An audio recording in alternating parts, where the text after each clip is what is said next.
Bonjour Azul, ceci est un communiqué de l'organisation HRDK, Human Rights Defense in Kabylia, donc une organisation de défense des droits de l'homme et des droits humains en Kabylie. Donc nous donnons ce communiqué suite aux événements récents qui sont produits dans la ville de Vgaïth, ex-Béjéa, en Kabylie.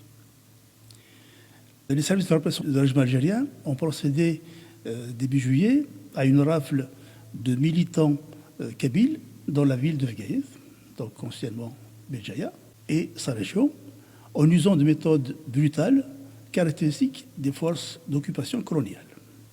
Certaines de ces arrestations ont eu lieu dans la nuit du 9 au 10 juillet, vers 3 heures du matin. Je vous donne la liste des personnes qui ont été arrêtées, qui sont au nombre d'une quinzaine. Il y a un avocat, maître Sofiane Ouali, universitaire, madame Mira Mouknash. Il y a messieurs Khoudir Bouchilaram, Belayel Toufiq, Malek Boujma et son fils Moukran, Benkarou Ghilas, Ashish Tahar, Rikad Lounas, Salim Bouaza, le lycéen Youva Mengilath et son père, Mustafa Akouch, Hakim Denouchen, Lounas Rougat. Il y a 2 personnes parmi celles-ci qui sont d'anciens détenus qui ont été libérés récemment, qui sont donc à nouveau incarcérés. Toutes ces personnes, comme les centaines de détenus politiques et d'opinion arbitrairement condamnés sur des dossiers totalement vides en Algérie, sont des activistes pacifiques qui n'ont commis aucun délit. Ils n'ont fait qu'exprimer publiquement ou sur les réseaux sociaux leur soutien aux détenus politiques ou leur opinion sur la situation qui prévaut en Kabylie. Cette situation est marquée par des violations récurrentes et très graves par le régime algérien du droit d'expression, du droit de réunion, du droit de manifester, etc. En fait, tous les droits sont réprimés.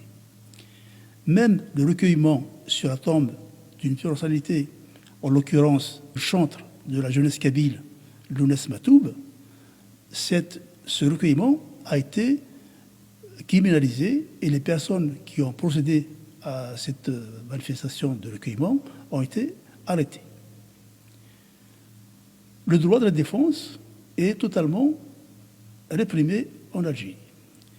Maître Ouali, l'arrestation de Maître Ouali est une attaque violente contre ce droit. Rappelons que Maître Ouali est un grand avocat qui est connu pour son engagement dans la défense des droits humains en Algérie, notamment en ce qui concerne la liberté d'expression. Devant les dérives autoritaires et les condamnations arbitraires par la justice algérienne de citoyens pour les opinions politiques, il s'est très vite distingué en assurant la défense de personnes poursuivies par une justice aux ordres du régime pour des motifs totalement fallacieux et sur des dossiers vides. Maître Sofiane Ouali s'est engagé dans le collectif de défense des détenus d'opinion, malgré les intimidations et le harcèlement de la part des services de police algériens, qui ont réduit au silence un certain nombre d'avocats et d'autres à se réfugier en Europe.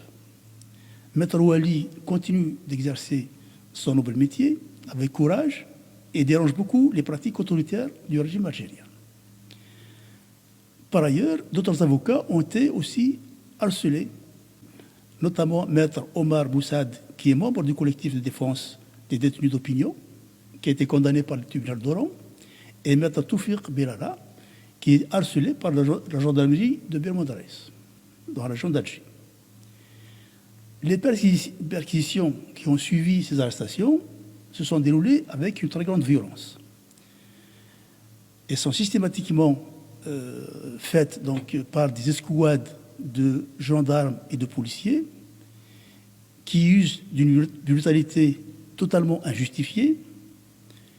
Le seul objectif de cette brutalité, c'est de maintenir le climat de terreur généralisé pour étouffer toute contestation ou critique vis-à-vis du régime algérien. On a vu des dépassements qui sont totalement condamnables, notamment par rapport au délai de garde à vue. Le délai de garde à vue, donc on a vu des durées excessives. La corruption systémique de l'appareil judiciaire algérien, communément appelée la justice du téléphone, s'étend aux services de police qui ne respectent aucun droit des personnes arrêtées. Le délai de garde à vue n'est soumis à aucune loi et atteint des durées abusives. Dans le cas de Maître Ouali, il a été mis en garde à vue pendant 8 jours. Pour Mira Mouknache, c'était 11 jours. Totalement arbitraire et contraire à toute loi. L'interdiction aux personnes arrêtées de contacter leur avocat ou leurs proches. La confiscation systématique de leur téléphone portable. Ce sont des atteintes très graves aux droits humains et nous les dénonçons de la façon la plus ferme. Ces arrestations prennent la forme de prise d'otages et de séquestration, comme ce fut le cas de Mme Kamira Nafsit, qui est coprésidente du Congrès mondial à Mazir, qui a été enlevée chez elle et séquestrée pendant plus d'une semaine. L'Algérie viole toutes les conventions internationales. Elle ne respecte aucune de ces conventions sur les droits humains et les traités qu'elle a elle-même ratifiés. Les services de police et de gendarmerie se comportent comme les tontons macoutes de triste mémoire qui ont sévi en Haïti du temps du dictateur Duvalier. Toute activité non contrôlée par le régime est interdite jusqu'à la vente dédicace d'un livre. C'est ainsi qu'une descente de police a eu lieu le 29 juin 2024 dans la librairie Gouraya à Vgaïf pendant la vente dédicace du livre La Kabylie en partage, publié par Mme Dominique Martre et édité par les éditions Coucou à Alger. La Kabylie est dans un état de siège permanent. Les condamnations arbitraires d'innocents à de lourdes peines sont quotidiennes. Dans la diaspora, il y a un soutien qui s'affirme de plus en plus. Il y a des rassemblements par rapport à ces arrestations, à cette rafle d'arrestations qui sont prévues. Il y en a un qui est prévu à Paris le 21 juillet et un autre qui est prévu à San Francisco le 27 juillet. Human Rights Defense Kabylia dénonce et condamne fermement les pratiques du régime algérien, tout en apportant son indéfectible soutien à tous les détenus politiques et d'opinion et aux personnes soumises au harcèlement et au chantage. Human Rights Defense Kabylia alerte la communauté internationale et les instances de défense des droits humains, notamment les rapporteurs de l'ONU sur les droits humains et la Cour européenne des droits de l'homme, sur les très graves atteintes perpétrées par le régime algérien en Kabylie. Merci de votre attention.